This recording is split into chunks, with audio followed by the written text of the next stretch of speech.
یہ ایک اسپتال کے کمرے کا منظر تھا جہاں وسط میں مریض کا بیڈ رکھا تھا۔ ایک سائڈ ٹیبل جس پر کچھ فروٹس رکھے تھے مگر کاٹنے کے لیے چھری ندارت تھی۔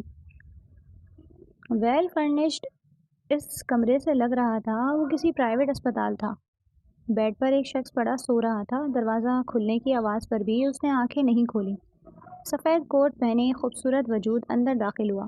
اس کے ساتھ ایک نرس تھی۔ نرس ہاتھ میں ٹرے اٹھائے ٹیبل تک آئی اور پھر اسے وہیں رکھ کر باہر چلی گئی۔ خطیم چند سیکنڈ سوئے ہوئے نوجوان کو دیکھتی رہی۔ اونچے لمبے قد کا حامل وہ شخص اپنی شخصیت سے اس میسمرائز کر گیا۔ اس کی بھری ہوئی شیو اور ماتھے پہ بے ترتیب بال اس کو مزید نکھار رہے تھے۔ اس نے ٹیکا اٹھایا، سرنج میں بھرا۔ ابھی اس نے اس کا برنول لگا ہاتھ اٹھایا تھا، کسی نے زور سے اس کا ہاتھ پکڑا۔ چیخ کے ساتھ اس کے ہاتھ سے انجیکشن گرا تھا۔ وہ اٹھا، بیڈ سے اترا۔ خطیم کا ہاتھ ابھی بھی اس کے ہاتھ میں تھا۔ کیا کر رہی تھی؟ ہاتھ چھوڑتے ہوئے اس نے بالوں میں ہاتھ پھیرا۔ وہ وہی تھر تھر کانپ رہی تھی۔ میں آپ کی میڈیسن کا ٹائم ہو رہا ہے تو میڈیسن ابھی اس کی بات مکمل بھی نہیں ہوئی تھی جب وہ اس کی جانب بڑھا۔ خشمگین نظروں سے اسے دیکھتا درمیانی فاصلہ ختم کیا۔ خطیم نے ایک قدم پیچھے لیا۔ اب وہ قدم آگے بڑھا رہا تھا اور وہ پیچھے۔ دیکھیں، میں آپ کی ڈاکٹر ہوں، آپ اس طرح قریب نہیں آ سکتے۔ اس نے بمشکل اپنی بات مکمل کی۔ سر الگ الگ رہا تھا۔ جتنا سوتے ہوئے وہ اسے اچھا لگا تھا اب اتنا ہی ڈراؤنا لگ رہا تھا۔ اس کی کالی سیاہ آنکھیں آرمی آنکھوں میں جھانک رہی تھیں، سرمئی آنکھیں لال انگارہ ہو رہی تھیں۔ اتنا کہنے کی دیر تھی کہ ارمان نے دونوں بازوؤں سے جکڑ کر اسے دیوار کے ساتھ لگایا۔ اس کا رواں رواں کانپ گیا، آنکھوں سے آنسو الگ بہہ رہے تھے۔ کس کے کہنے پر آئی ہو؟ وہ دھاڑا تھا۔ اس کی سانسیں خطیم کو اپنے سر پر محسوس ہو رہی تھیں۔ میں یہاں آپ ہی سے ملنے آئی تھی، انہوں نے بھیجا تھا، روتے ہوئے بات مکمل کی۔ اوہ، اس نے اس کے بازو چھوڑے، البتہ فاصلہ اتنا تھا۔ کیوٹ گرل، تمہاری آپی کا انجام تو بہت برا ہوگا، تمہارا بھی سوچنا پڑے گا۔ دیکھیں، آپی کو کچھ مت کہیں، انہوں نے کچھ نہیں کیا، آپ کو غلط فہمی ہوئی ہے۔ وہ بیچاری اپنی بہن کے لیے جتنے حفاظتی پل باندھ سکتی تھی وہ باندھ رہی تھی۔ کہتے ہوئے اس نے نظر اٹھا کر دیکھا تو نظر سرمئی آنکھوں سے ٹکرائی۔ وہ اسے دیکھ نہیں رہا تھا، گھور رہا تھا۔ کل پھر تم یہاں آؤ گی اور ابھی باہر جا کر کہو گی کہ تم نے انجیکشن لگا دیا ہے۔ کسی کو کوئی شک نہیں ہونا چاہیے، نہیں تو اپنی آپی کے ساتھ تم بھی۔ وہ آخر میں تنزیہ مسکرایا۔ بیس پر لیٹے وہ نہ جانے کن سوچوں میں غلطیاں تھیں۔ اسے یاد تھا جب وہ 2 سال پہلے امریکہ سے پڑھ کر سوات واپس آیا تھا، اس کے بابا کتنا خوش ہوئے تھے۔ اپنی مورے کی خوشی انہوں نے اس کے واپس آنے پر پورا ہفتہ کھانا تقسیم کیا تھا۔ اس کی پھپھو، چاچی، چھوٹے چاچو اسے سب یاد آ رہے تھے۔ اس کا ایک پیارا چھوٹا بھائی بھی تو تھا۔ سب کو یاد کرتے اس کی آنکھیں بھیگی تھیں۔ اسے اپنوں کے ساتھ گزارے تمام لمحات یاد تھے جو اسے پاگل بنانے کے پیچھے تھے۔ وہ ناکام رہے۔ وہ جب سے ہسپتال سے آئی تھی خاموشی سے کمرے میں بڑی تھی۔ زندگی میں پہلی بار کوئی اس کے اتنے قریب آیا تھا۔ اس قربت نے اس کے حواس شک کر دیے تھے۔ وہ اسی اسپتال میں سائیکالوجی میں انٹرنشپ کر رہی تھی، مگر آپی نے آج پہلی مرتبہ کسی کو انجیکشن لگانے بھیجا تھا۔ وہ اسی کو سوچ رہی تھی۔ جب اس کی ماں نے ڈنر کے لیے آواز دی تھی وہ اٹھی، منہ ہاتھ دھو کر وہ نیچے ڈائننگ ٹیبل پر پہنچی۔ آپی کے سوا بابا اور ماما دونوں تھے۔ ماما، آپی کہاں ہیں؟ اس نے چپاتی نکالتے وہاں سے پوچھا۔ بیٹا، اس کی آج نائٹ ڈیوٹی ہے، شاید کسی نے ریپلیس کروائی ہے، لقمہ بناتے انہوں نے جواب دیا۔ آج تو ہمارے گھر میں آواز ہی نہیں آ رہی، ہم نے سوچا خطیم گھر پر نہیں ہے۔ اگر آپ گھر پر ہیں اور بول نہیں رہی تو دال میں کچھ کالا ہے۔ کیا ہوا ہے میرے بیٹے کو؟ بابا نے کھانا کھاتے ہوئے پوچھا۔ کچھ نہیں بابا، بس آج تھک گئی تھی تو آتے ہی سو گئی۔ ان کی تفتیش کو اس نے یہیں بند کر دیا۔ اگلے دن صبح اسپتال پہنچ کر دل کیا تھا واپس گھر چلی جائے یا ریزائن کر دے، پتہ نہیں کس مصیبت میں پڑ گئی تھی۔ وہ اسپتال میں داخل ہوئی، رجسٹر پر اپنے آنے کا وقت اور سائن کر رہی تھی جب شور ہوا۔ ایک مریض حواسوں میں نہیں تھا اور اسٹاف اسے قابو کرنے کی کوشش کر رہا تھا۔ جلدی سے اس نے پین رکھا، اس طرف گئی۔ میں پاگل نہیں ہوں، وہ مریض بس یہی بار بار چلا رہا تھا۔ وہ اس کے قریب گئی۔ ہمیں معلوم ہے آپ بالکل ٹھیک ہیں، پاگل تو بالکل بھی نہیں ہیں۔ کس نے انہیں پاگل کہا ہے؟ آخر میں چلا کر پوچھا تھا۔ ایک نرس شرمندہ سی اور جھکا گئی۔ اسے دیکھ کر خطیب نے مایوسی سے لب بھینچے۔ اس کے بعد میں پوچھنے کا ارادہ رکھتی تھی، اب مریض کو اس کو کنزول کر رہی تھی۔ مریض حواس میں واپس آیا تو اسٹاف اسے لے گئے۔ تبھی اسے محسوس ہوا کوئی اسے دیکھ رہا تھا۔ وہ اپنے کمرے کے دروازے کے ساتھ ٹیک لگائے کھڑا سیب کھا رہا تھا۔ اسے دیکھتا پا کر سیب اچھالا جو خطیب نے بروقت کھینچ لیا۔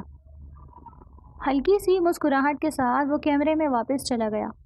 ہائے مر گئی، وہ گھر سے سوچ کر نکلی تھی اپنے آفس سے وہ باہر ہی نہیں نکلے گی۔ وہ سیدھا آپی کے آفس گئی، ان سے پوچھا تھا ارمان کے بارے میں۔ انہوں نے بس کیس ہسٹری بتا دی تھی۔ وہ خود بلیک میل کی جا رہی تھی۔ ادھر سے نکل کر اب وہ ارمان کے روم میں جا رہی تھی۔ ذہن میں آلتو جلالتو کا ورد جاری تھا۔ روم میں داخل ہوئی تو وہ بازو بیڈ پہ ٹکائے بیٹھا تھا۔ اسے آتا دیکھ کر بس نظریں اٹھائی تھی۔ اب اس پاگل کا علاج کرنے آئی ہو؟ وہ بولا تھا، لہجہ ہموار تھا۔ وہ بیڈ کی پائنٹی پر پڑے ٹیبل کے پاس آئی، فائل کھولی۔ وہ پورے 1 ماہ سے زیر علاج تھا۔ فائل میں لگی تمام وقتاً فوقتاً ہوئے ٹیسٹ ترتیب سے لگے تھے۔ وہ رپورٹ پڑھ کر اس کے سامنے کھڑی تھی۔ وہ سر جھکا کے بیٹھا تھا اور وہ کوٹ کی جیبوں میں ہاتھ ڈالے کھڑی تھی۔ شانوں تک آتے کالے سلکی بال ہوا کے دوش پر لہرا رہے تھے۔ ارمان نے سر اٹھایا، نظریں پلٹ کر واپس نہ آئیں۔ دل میں ایک مدھم سی امید جاگی، کاش وہ اس کے بالوں کو چھوئے، اس کے منہ پر آتے بال پیچھے کر سکے۔ میں نے تمہاری فائل دیکھی ہے، اس میں ایسا کچھ نہیں ہے کہ تمہیں یہاں رکھا جائے۔ البتہ تمہارے یہاں آنے کی 1 ہفتے بعد تم بے ہوش ہوئے تھے اور اب تک یہ سلسلہ جاری ہے۔ 1 ہفتے بعد ہی تمہارا غصے کا گراف ہائی ہوتا گیا۔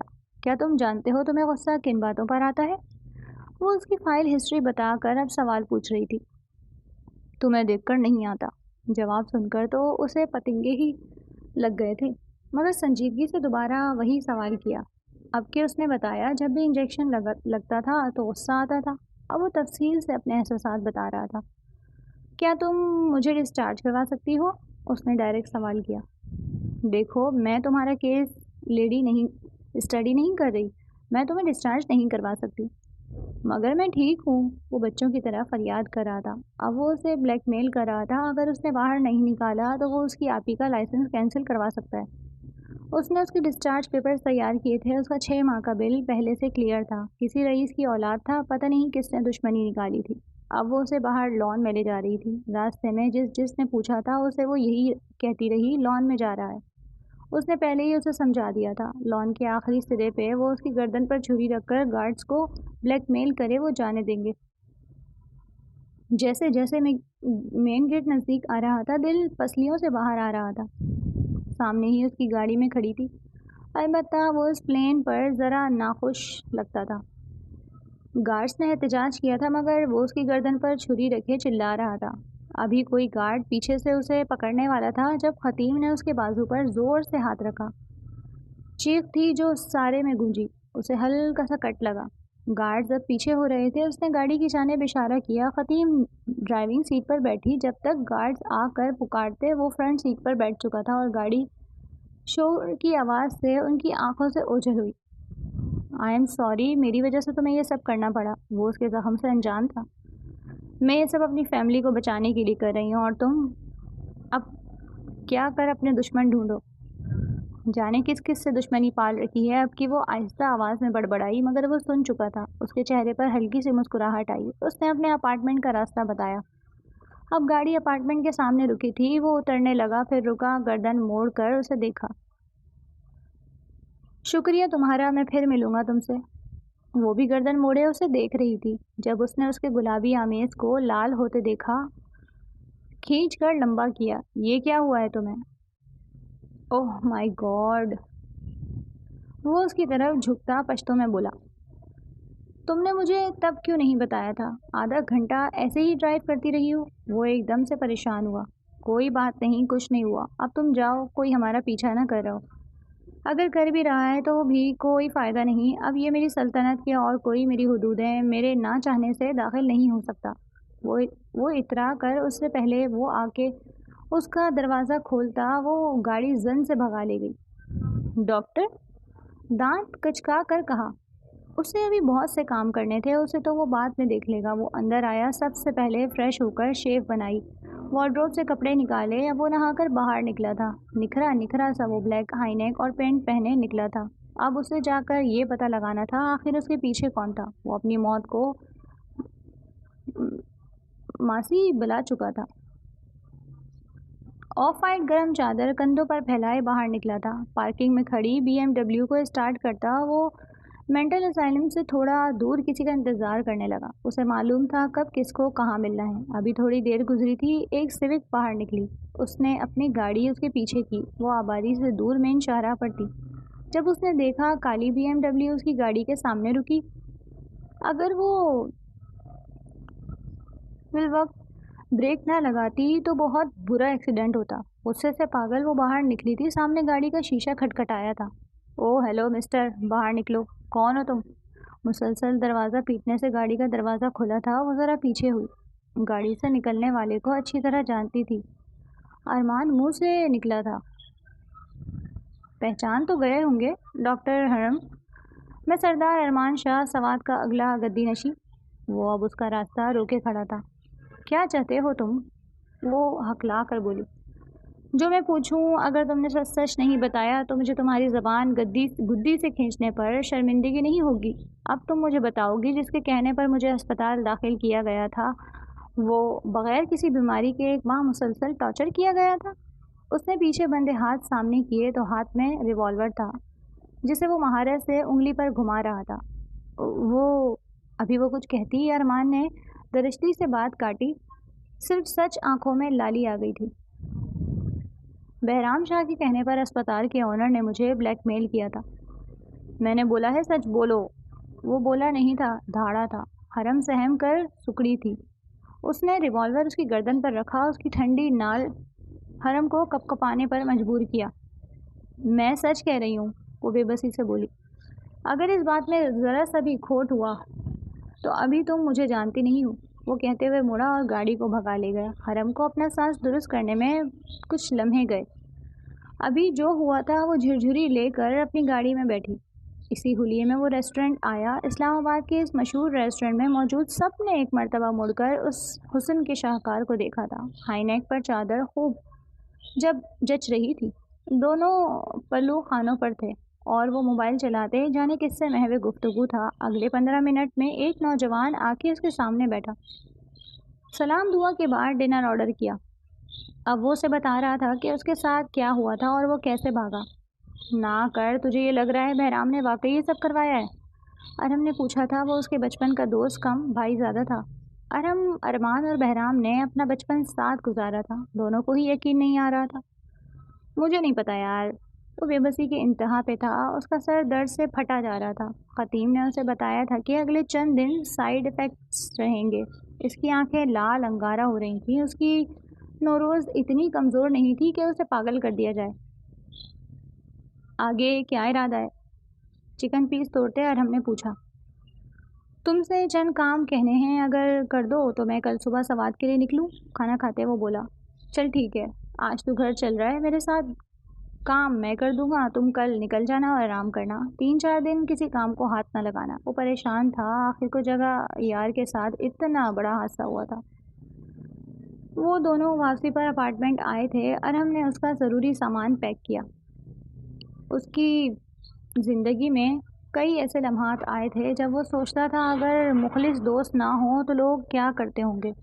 وہ زبردستی اسے گھر لے گیا۔ وہ اسے اپارٹمنٹ چھوڑ کر سیدھا گھر گئی تھی۔ گھر جا کر بینڈیج لگایا، رہ رہ کر اسے آج کا دن یاد آ رہا تھا۔ کوئی آدھے گھنٹے بعد حرم گھر میں داخل ہوئی۔ اسے اپنے کمرے میں دیکھ کر خطیم کا چہرہ غصے سے لال ہوا۔ آئی ایم سوری خطیم، میری وجہ سے تمہارے ساتھ یہ ہوا، جانے انجانے میں نے تمہیں خطرے میں ڈالا۔ آپ مجھ سے سوری کر رہی ہیں؟ مجھ سے؟ آپ نے اس کی لائف برباد کرنے میں کوئی کسر نہیں چھوڑی اور آپ مجھ سے معافی مانگ رہی ہیں؟ وہ چلانا نہیں چاہتی تھی مگر آواز اونچی ہو گئی۔ خطیم، مجھے بلیک میل کیا گیا تھا۔ اس نے شروع سے ساری کہانی بتا دی، کیسے آنر نے آ کر دھمکی دی تھی۔ اس نے یہ بھی بتا دیا تھا کہ وہ آج ارمان کو سب بتائیے۔ وہ رو رہی تھی۔ خطیم سے اس کا رونا دیکھا نہیں گیا۔ ہلکے سے اسے اپنے سر پر اپنے کندھے سے لگایا۔ اپیا، آپ کو مجھے بتانا چاہیے تھا، ہم مل کر کچھ نہ کچھ کر لیتے۔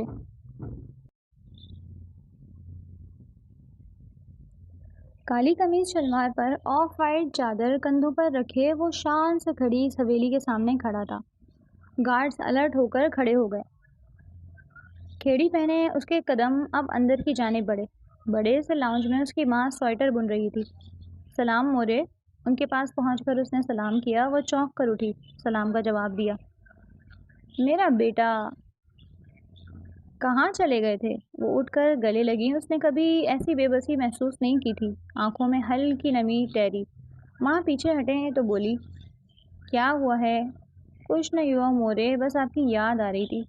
چھوٹی امی کہاں ہیں؟ اس کے والد نے 2 شادیاں کی تھیں، پہلی بیگم ارمان اور حالہ کی والدہ آواز گل خاتون اور دوسری بہرام کی والدہ نرمین خاتون۔ اندر ہوں گی، میں بلاؤں؟ انہوں نے پشتو میں پوچھا۔ نہیں مورے، میں جا کے خود ملاؤں گا، ابھی آپ بیٹھیں۔ وہ ان کی گود میں سر رکھ کر لیٹ گیا۔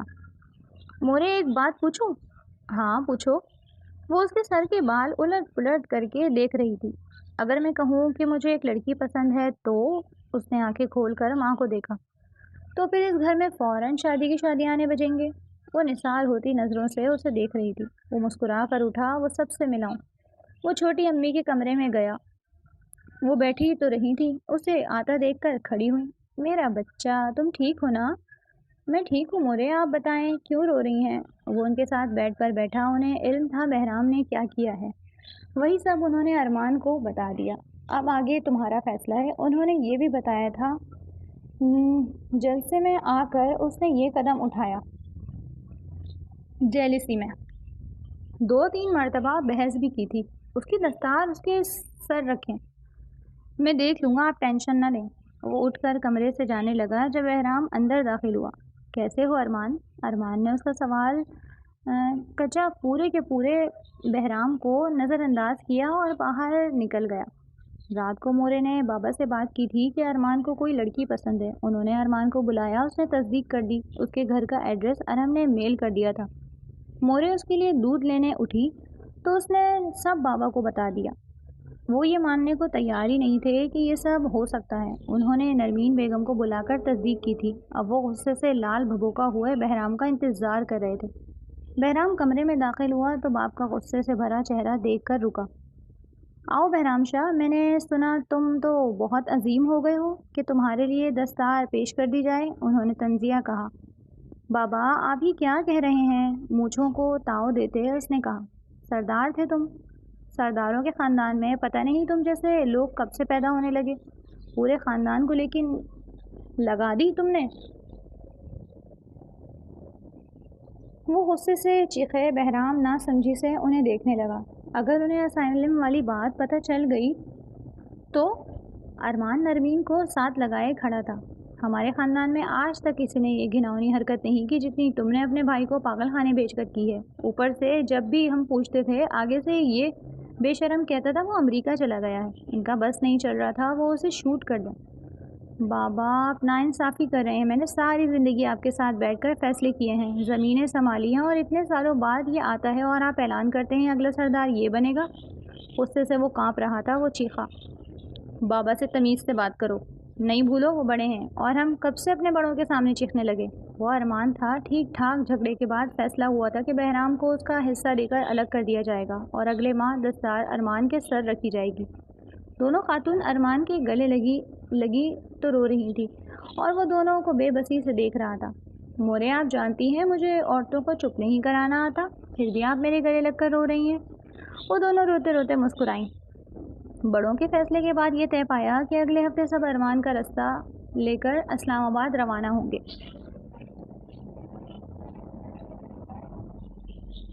خطیمہ پھر سے نارمل ہو چکی تھی اور حرم کو نارمل کرنے میں سب سے بڑا ہاتھ اسی کا تھا۔ ابھی وہ اپنی ایک سہیلی کی نقل اتار کر سب کو ہنسا رہی تھی۔ کیسے ٹیچر نے اسے پکڑا تھا اور وہ دونوں سزا میں باہر کھڑی تھی۔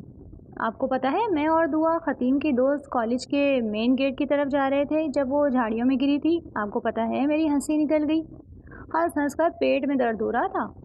اب بھی وہ پاگلوں کی طرح ہنس رہی تھی جب باہر سے ملازم نے مہمانوں کے آنے کی خبر دی۔ بابا نے اندر بلانے کا کہا۔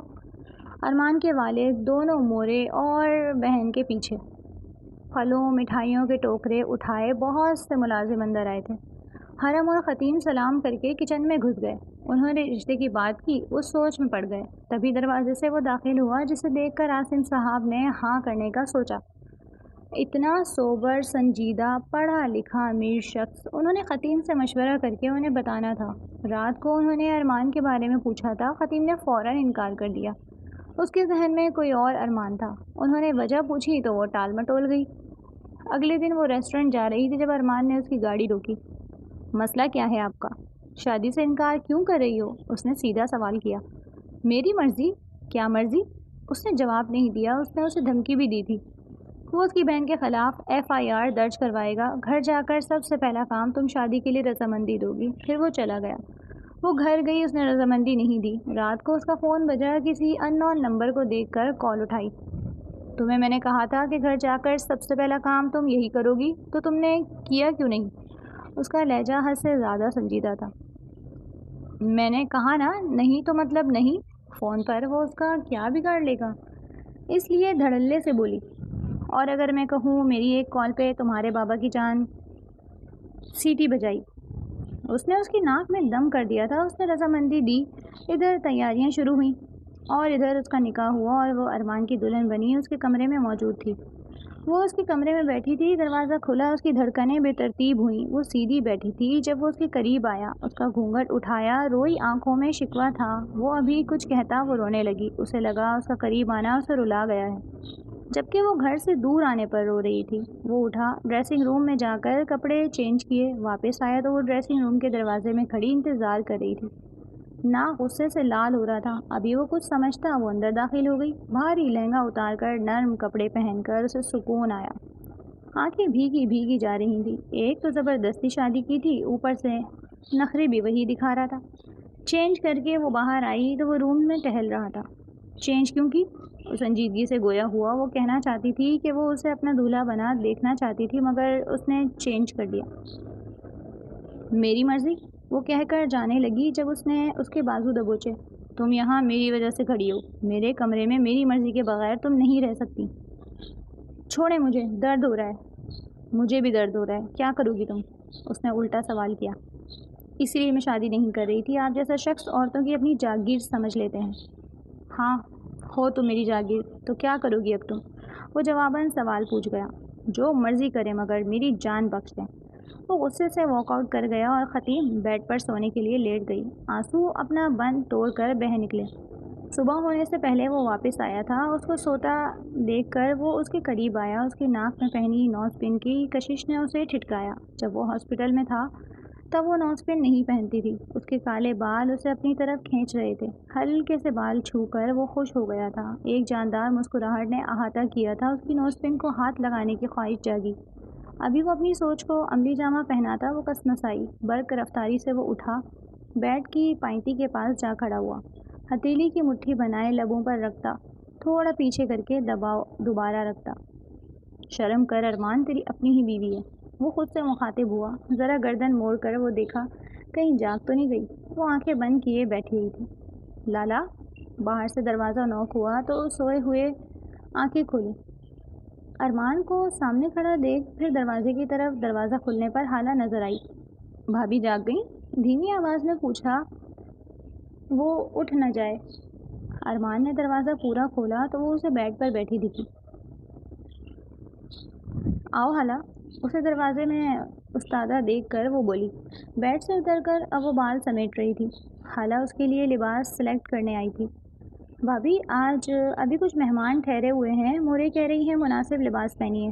مناسب لباس سے مطلب تھا سوات کا لباس۔ حالہ کا لایا ہوا وہ شیشوں سے لیس لال گلابی لباس دیکھ کر اس کے صحیح معنوں میں طوطے اڑے تھے۔ حالہ پلیز برا مت منانا، کسی میں کوئی اور لباس پہن لوں؟ یہ بہت وزنی اور کامدار ہے، میں کمفرٹیبل نہیں ہوں گی۔ وہ لباس ہاتھ میں لیے کہہ رہی تھی۔ ابھی حالہ کچھ کہتی ارمان نے اس کے ہاتھ سے لباس پکڑا۔ کتنا ہی وزنی ہوگا؟ نہیں گرتی تم، اگر مورے کہہ رہی ہیں تو تم یہی پہنو گی۔ یہ میں نے پہننا ہے، آپ کی مورے نے نہیں۔ اس نے بھی حساب برابر کیا۔ میری مورے؟ ان کے بارے میں تمیز سے بات کرو۔ اس نے وہ لباس اس کے ہاتھ پر پٹکتے ہوئے کہا۔ میں نے ایسی کون سی بدتمیزی کی ہے؟ حالانکہ نظریں ارمان سے ختم اور ختم سے ارمان تک جاتی ہی ان کی نہ ختم ہونے والی بحث کو چھوڑ کر جا چکی تھی۔ ابھی کیا ابھی؟ وہ لباس تھامے بالشت بھر کے فاصلے پر کھڑی تھی۔ ارمان بھول گیا وہ کیا کہہ رہی تھی۔ وہ ذرا پیچھے ہوا۔ کیا ابھی؟ وہ ابھی پر زور دیتے بولی تھی۔ ہاں، اس کے کانوں کی لوئیں لال ہوئیں۔ کیا ہاں؟ ڈرامے کرا لو جتنے مرضی۔ وہ اس کے حال پر چھوڑتی ڈریسنگ روم میں گئی، فریش ہو کر وہی لباس زیب تن کیا۔ ڈریسنگ مرر کے سامنے کھڑی وہ آنکھوں میں کاجل لگا رہی تھی جب وہ دوبارہ کمرے میں آیا۔ اس کو تیار ہوتا دیکھ کر وہ زیر لب مسکرایا۔ وہ تیار ہو کر باہر نکل گیا۔ حالہ کمرے میں آئی۔ بھابھی آپ تیار ہو گئیں؟ وہ نیچے سب جمع ہیں، آ جائیں۔ وہ اس کے ساتھ چلی گئی۔ نیچے پورا محلہ کیا پورا سوات اٹھایا تھا۔ ارمان کی دلہن دیکھنے کا اشتیاق صبح سے دوپہر کو ہو گئی تھی، مگر آنے والے آئے جا رہے تھے۔ مسکرا کر اب اس کا منہ تھک چکا تھا۔ اللہ اللہ کر کے دوپہر کے بعد مجمع ختم ہوا۔ مورے نے اسے کھانا کھلا کر آرام کرنے بھیج دیا۔ وہ لیٹی ہی تھی، نیند نے فوراً حملہ کیا۔ نہ جانے کب وہ کمرے میں آیا تھا۔ تھکا ہارا وہ بستر لیے بغیر ہی سو گیا۔ گردن پر وزن محسوس کرتے وہ اٹھی۔ ارمان کی گرم ہوتی سانسیں گردن پر محسوس ہو رہی تھیں، گالوں پر کالی بکھری۔ چند سیکنڈ تو وہ ایسے ہی لیٹی رہی۔ اسے ٹس سے مس نہ ہوتا دیکھ کر اس نے باہر نکلنے کی کوشش کی، مگر بے سود۔ ارمان، اس نے ہلکی آواز میں پکارا۔ پھر بھی وہ نہیں ہلا تو اس نے اسے ہلکی سی تھپتپی دی۔ اس کا پارا ہائی ہوا۔ ہاتھ میں اس کے بال ہی لگے تھے۔ اس نے زور سے کھینچے۔ آئی وہ چیختا ہوا اٹھا۔ کیا مصیبت ہے؟ اس نے بالوں کو پکڑا جو ابھی بھی اس کی گرفت میں تھے۔ کیا مصیبت ہے؟ یہاں کیا کر رہے تھے؟ اپنی سائڈ پر سونا۔ جنگلی انسان، پہلے بال تو چھوڑو۔ ماتھے پر پلو سمیت اس نے اس کے بال چھوڑے۔ اب بتاؤ کیا مسئلہ ہے؟ سوتا ہوا اچھا نہیں لگ رہا؟ تم مجھے یہ بتاؤ، تم میرے لحاف میں کیا کر رہے تھے؟ وہ باقاعدہ اس کی جانب رہ کر گھنٹوں گھٹنوں پر بیٹھی اس سے لمبی لگ رہی تھی۔ میں اپنے خلاف میں ہی تھی۔ تم بتاؤ، تم میرے کیا کر رہی تھی؟ خطیم کی خشمگین نظروں کو دیکھ کر اس نے لحاف کی جانب دیکھا۔ وہ واقعی خطیم کا تھا۔ اسے یاد آیا وہ تھکا ہوا لیٹا تھا اور جب سردی لگی تھی تو اس نے قریب پڑے لحاف کو اوڑھا تھا۔ وہ خطیم کا تھا اور وہ نرم سا تکیہ وہ خطیم۔ اس سے آگے سوچ کر اسے خود شرم آئی۔ ہاں تو ہو جاتا ہے، مگر تمہیں میرے بال نہیں کھینچنے چاہیے تھے۔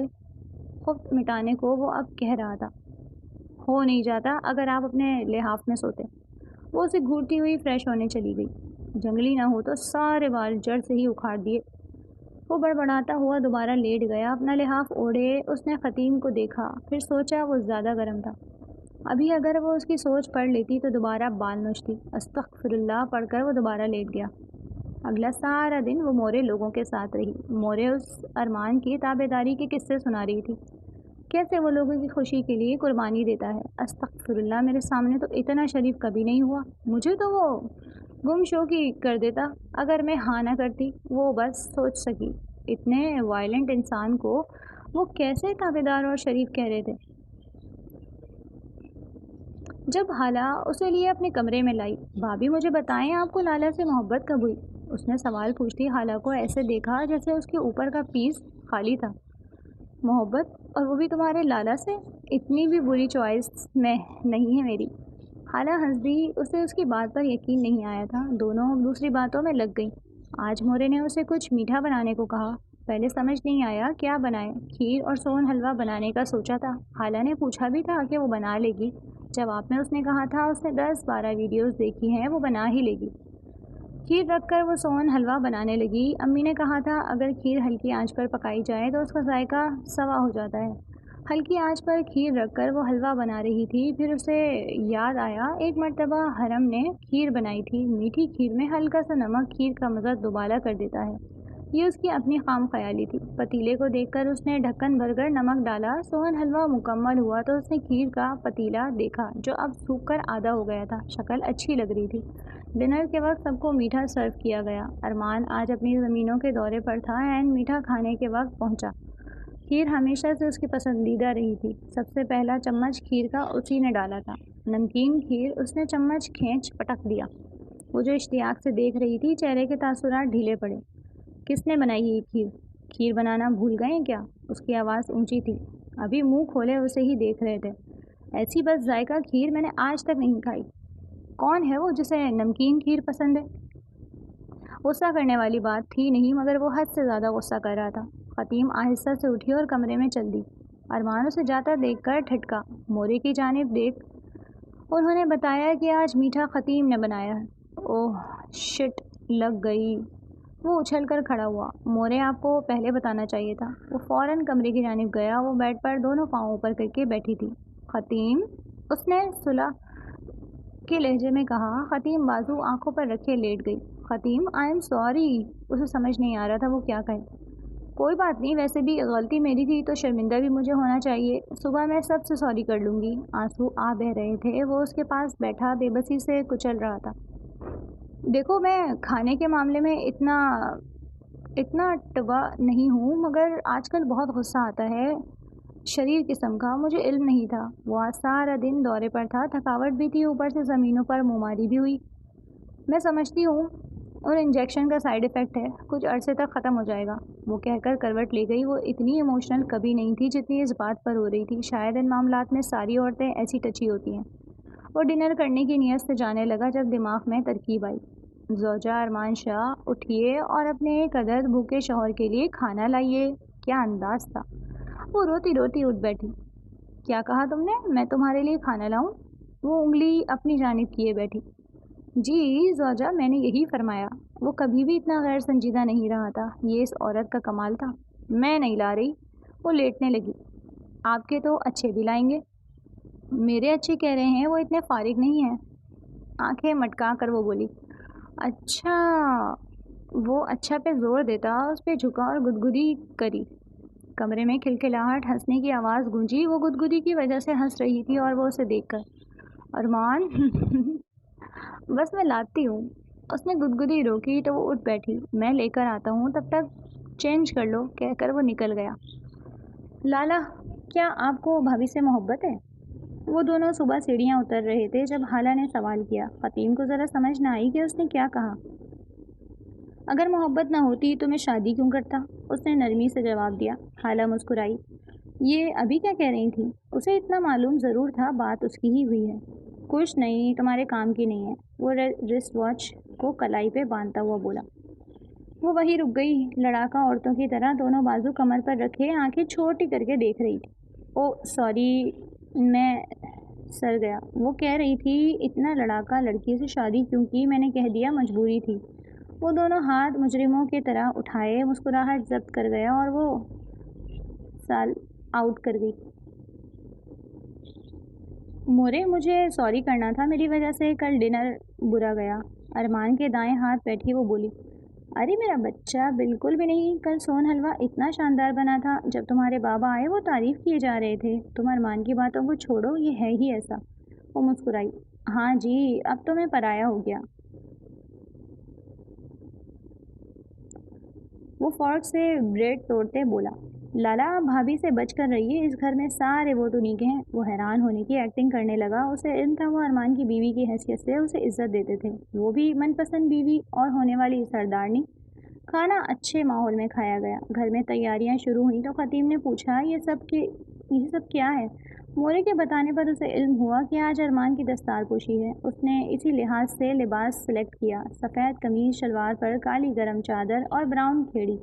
وہ اسے چادر میں زیادہ ہینڈسم لگتا تھا، مگر آج تک اس نے اعتراف نہیں کیا تھا۔ اپنا لباس بھی تقریب کی نوعیت سے سلیکٹ کرنے کے بعد وہ چینج کر کے آئی۔ ہلکا سا تیار ہو کر وہ بال بنا رہی تھی جب وہ عجلت میں کمرے میں آیا، کپڑے اٹھائے اور چینج کر کے نکلا۔ اب وہ کلائی کے بٹن بند کر رہا تھا، پھر کالر ٹھیک کر کے جوتا پہنا۔ اب وہ اس کی طرف آ رہا تھا۔ وہ سائڈ پر ہوئی۔ بال برش کرنے کے بعد اس نے پرفیوم کی شیشی کھولی۔ 3-4 اسپرے کرنے کے بعد اس نے ایک چھڑکاؤ خطیم پر بھی کیا۔ وہ چونکی۔ کیا اتنا پیارا لگ رہا ہوں؟ اس نے جواب نہیں دیا۔ کالی چادر پہنے اب وہ باہر نکل رہا تھا جب اس نے آیت الکرسی پڑھ کر پھونک ماری۔ یہ بے اختیار تھا۔ دستار پوشی مردوں میں ہونی تھی، جبکہ خواتین گھر میں انتظار کر رہی تھیں۔ دونوں ماؤں کی آنکھوں میں آنسو تھے۔ پوچھنے پر بتایا خوشی کے آنسو ہیں۔ باہر سے گولیوں کی تڑ تڑ آواز سن کر خطیم ڈر گئے، جسے یہ بتا کر خاموش کروایا گیا کہ دستار اس کے سر رکھی گئی ہے۔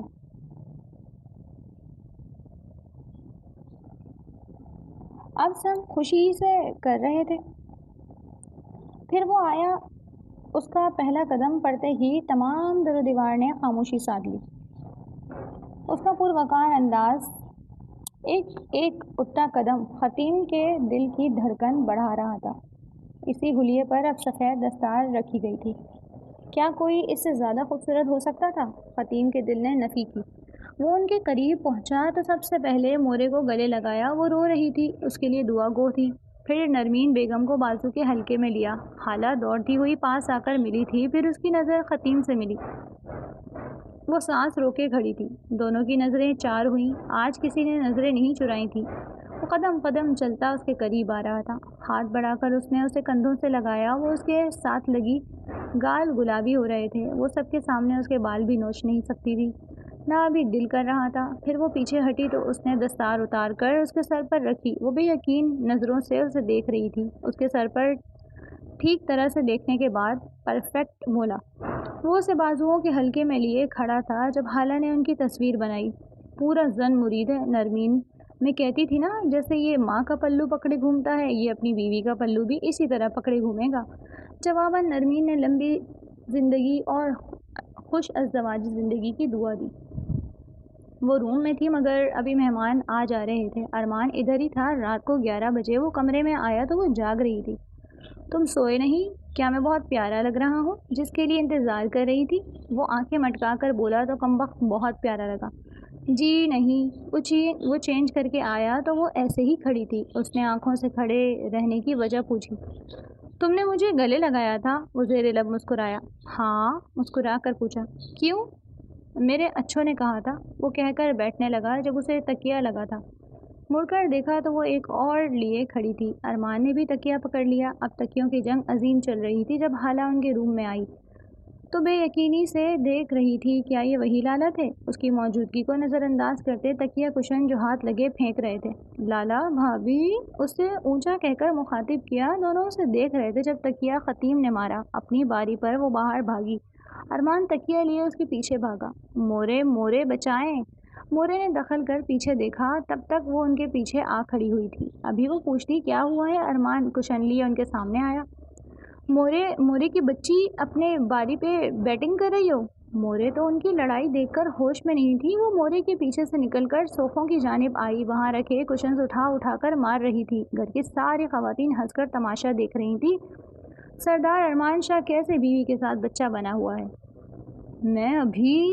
وہ ابھی کو کھینچ کر سیدھا ہوا۔ سامنے بابا کھڑے تھے۔ حتیم بھی جلدی سے سیدھی ہوئی۔ وہ نفی میں سر ہلا کر چلے گئے۔ جب مورے نے اس دنگل کی وجہ پوچھی، حتیم نے بتایا کہ انہوں نے پہلے تنگ کیا تھا۔ اب وہ اسے اس طرح سے دیکھ رہا تھا کہ بتاؤ کیا غلط کیا تھا؟ حتیم ذرا مورے کو بتاؤ، میں نے کہاں غلط کیا تھا؟ یہاں حتیم کا رنگ اڑا تھا۔ کچھ نہیں مورے، میں نے بدلہ لے لیا۔ اب مورے ارمان کو اسے تنگ نہ کرنے کی نصیحتیں کر رہی تھی، جیسے حتیم مسکراہٹ روک کر سن رہی تھی اور وہ ہر بات پر تابع داری سے سر ہلا دیتا۔ پھر دونوں کو کمرے روانہ کر کے وہ ہنس رہی تھی۔ ارمان نے اپنے لیے بالکل ٹھیک دلہن کا انتخاب کیا ہے۔ کبھی تم لوگوں نے اسے اتنا خوش دیکھا؟ مورے صدقے والی جا رہی تھی۔ دونوں کمرے میں آ کر بیڈ پر دھڑم سے گرے۔ کچھ سیکنڈ بعد دونوں نے ایک دوسرے کو دیکھا، پھر کمرے نے ان کے کہکہے آنے لگے۔ ہنسی رکتی تھی، پھر ایک دوسرے کی شکل دیکھ کر ہنس پڑتے۔ اس رات دونوں نے خوب باتیں کی۔ ویسے تم مجھے یہ بتاؤ کہ تم نے کپڑے کیوں چینج کر لیے تھے شادی کی رات؟ پوچھنے والا ارمان تھا۔ کیونکہ تم نے کرے تھے، وہ آئس کریم کھاتے ہوئے مزے سے بولی۔ مجھے تمہیں دیکھنا تھا، ارمان نے افسوس سے کہا۔ مجھے بھی تمہیں دیکھنا تھا، جواب فوراً سے پہلے آیا۔ تمہیں مجھ سے محبت کب ہوئی؟ پوچھنے والی حتیم تھی۔ وہ جواب گول مول کرنے لگا تھا جب حتیم نے گھورا۔ جب میں نے تمہاری گردن پر اپنی وجہ سے خون دیکھا تھا۔ بولا تو آنکھیں نیچے تھی، اسے لگا شاید وہ مسکرا رہا ہے۔ اور تمہیں؟ جب میں نے تمہیں اسپتال کے بیڈ پر سوئے دیکھا تھا۔ اس نے سچ کہا۔ مجھے پتا تھا تم شادی سے پہلے ہی مجھے للچائی نظروں سے دیکھتی تھی۔ حتیم نے ہلکا سا بازو پر تھپڑ مار کر اسے چپ کروایا۔ دیکھتی تھی؟ حتیم نے ہلکا سا بازو پر تھپڑ مار کر اسے چپ کروایا۔ تم نے شادی سے انکار کیوں کیا تھا؟ آئس کریم کا چمچ منہ میں رکھتے اس نے پوچھا۔ اسی لیے کہ تم مجھے مناؤ، مگر تم نے مجھے اچھا خاصا بلیک میل کیا تھا۔ خدا کی قسم، مجھے اگر پتہ ہوتا کہ تم منائے جانے کے لیے انکار کر رہی ہو تو میں تمہیں منا ہی لیتا۔ وہ افسوس سے گویا ہوا۔